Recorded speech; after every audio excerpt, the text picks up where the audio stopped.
Hi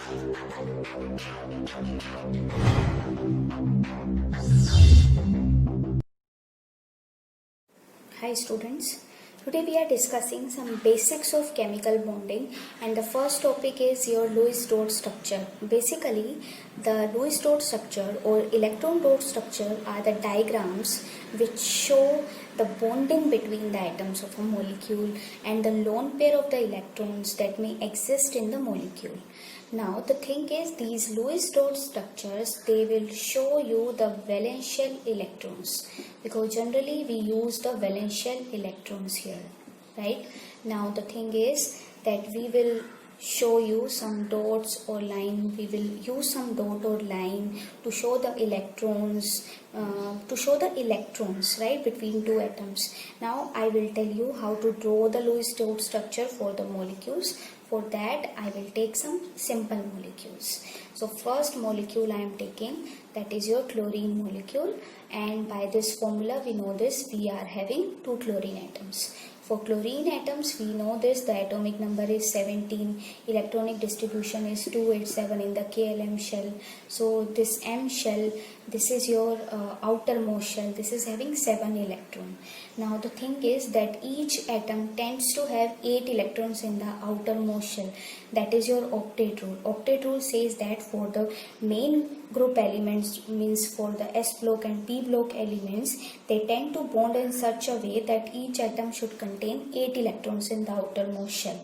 So to gain the 8 electron in the outermost shell, this chlorine can share one more electron with the next element, with the other element. So what it is doing, it is sharing its one electron to gain the 8 electrons in the outermost shell. So first I am putting the symbol of this chlorine, and then I am putting the 7 dots, means 7 valence shell electrons. Right, now this chlorine, both the chlorines will share one electron with the other chlorine, and they are having 8 electrons.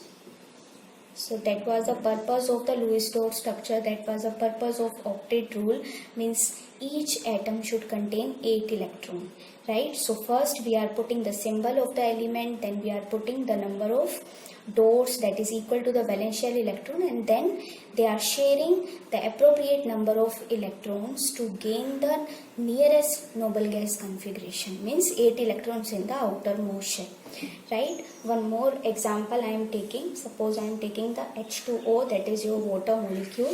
For water molecule, by the formula we know that we have 2 hydrogen and 1 oxygen. Oxygen means atomic number is 8 and electronic distribution is 2, 6. So 2, 6 means 6. These are the valence shell electron. So these are the dots, 6 dots for the valence shell electron. Now we are having 2 hydrogen. Each hydrogen is having one electron. Now what the oxygen is doing here, it is sharing one electron from these 2 hydrogen to gain the 8 electron, right? So now these 2 hydrogen, they are also having 2 electrons by sharing, and oxygen is having 8 electrons, 6 by this electronic configuration and 2 by sharing. So already it was having 6 electron, and now by sharing it is having 8 electrons. So this is called covalent bonding. This is called mutual sharing. Both are sharing and both are becoming stable, right? And this is all about the octet rule. Octet rule means they are having stable electronic configuration. They are having 8 electrons in the outermost shell, right? Some other example also you can take for the Lewis dot structure and octet rule, but all follow this same criteria, that they are trying to get the 8 electrons in the outermost shell. So I told you that most of the element they follow the octet rule, but still we are having some compounds, some molecules, and they are stable in the nature, they exist in the nature, but they don't follow the octet rules. So these molecules, these species are called the exception of the octet rule. So first exception I am telling you, because sometimes in the competitive exams they will ask you about the exception, right? So first is the expansion of the octet rule. Expansion of the octet rule means they are having more than 8 electrons. Okay, more than 8 electrons. Example, PCl5, SF6. Suppose I am taking this SF6. For SF6, we are having 6 SF bond.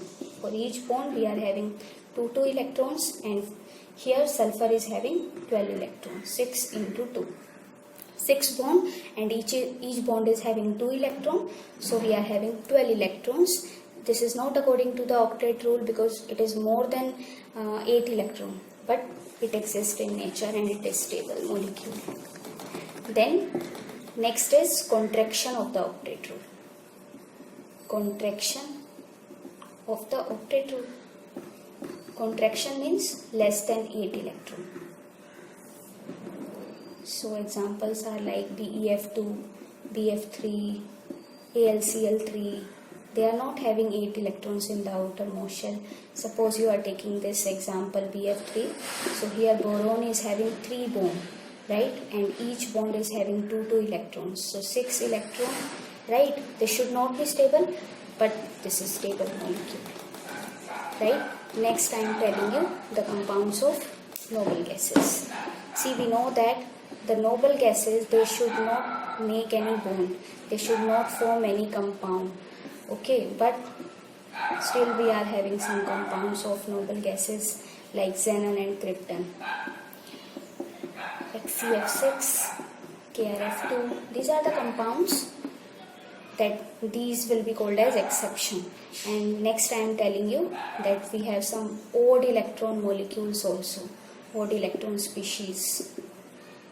They are also not according to your octet rule. NO, NO2, ClO2, etc. Okay, so these are odd electron species. These are also not according to your octet rule. So students, if you like this video, please like, share and subscribe our channel, and you can join our Facebook group also. The link is given in the description box. Thanks for watching.